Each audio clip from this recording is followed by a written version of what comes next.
All the greatest ideas that have taken the form are at one point or another are simple ideas in the minds of the genius.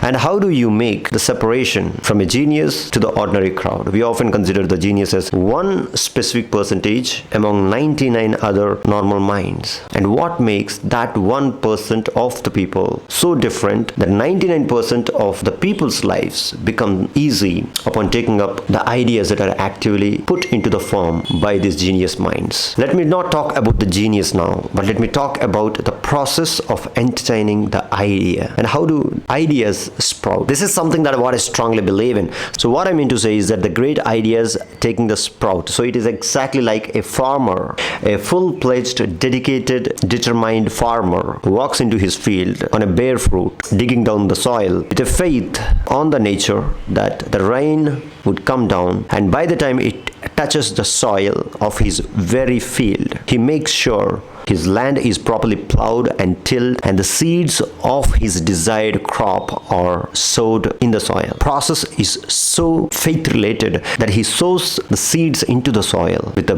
faith. It is not that he is going to pour water on every seed that he is planting. No, he with the faith absolutely on the nature that within a few possible days there would be a rain substantial enough for the seed to take its germination. Yes. If you clearly notice, even before all the process has come across, the idea has struck in the mind of that particular farmer. He has been woken up by the nature and given him the idea, the strength, vision, purpose, showed him the field to go and work and bring the best out of himself. And that is exactly how any idea, any visible miracle takes place, any visible productive elements take place in this world. And that is how I relate the productive meditation with being able to think of what you want by giving yourself the liberty of thinking on the elements that should be entertained and which you consider yourself important to make it take the form. There are a lot of series and science behind that. If you want something to happen, you have to imagine it, you have to visualize it. Yes, that may be correct, but what I strongly believe is that if at all that is a driving factor, that is one single element which you want to achieve in your life, you don't need all these visualizations, because the dream is sleeping deep down in your blood cells, in your DNA. Your cell has got a memory and the dream should be the part of, and the dream is already a part of your very existence, being incorporated with each and every single cell in your body. The dreams of that kind, the dreams with such spirit, such soul and determination do not need any outer motivation. They are always there to seek the expression in the outer world. Productive meditation is the same thing that happens to you unconsciously while you're driving, jogging, running or playing anything, because the dream or the process or the end product is already inside your head, that you got to do it, and the process takes its form by itself and comes to you standing right in front of your door. All you got to do is have some patience, have faith.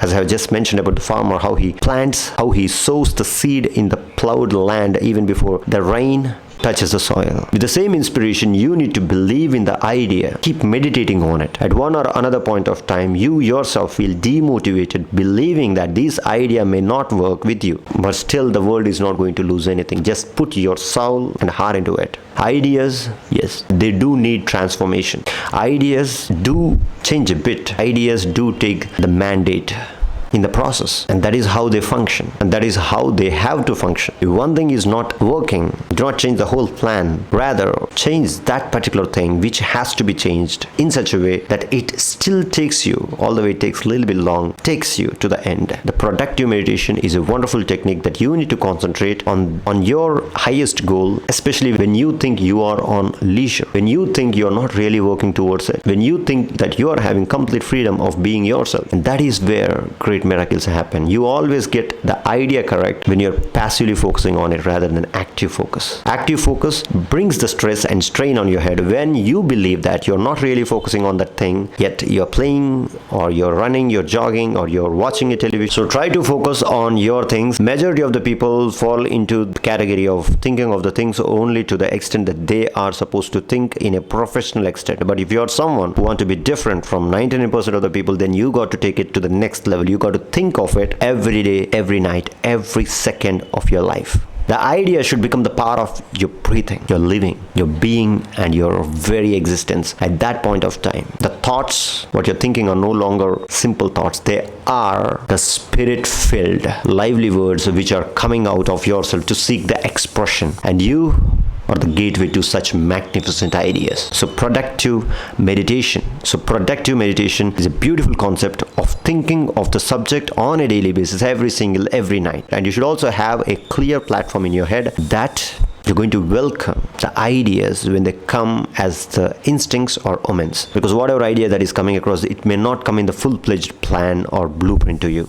It comes as a hint, or like a lightning along with the thunderstorm in a dark, rainy day behind the mountains. Imagine you're one that greatest supremacy of the darkness, and in that darkness there are innumerable invisible ideas which are looking for the expression, which are looking for the best soil to take sprout. So become the ground, the soil. Meditate on your ideas, believe them, and take action on them. See you in next video.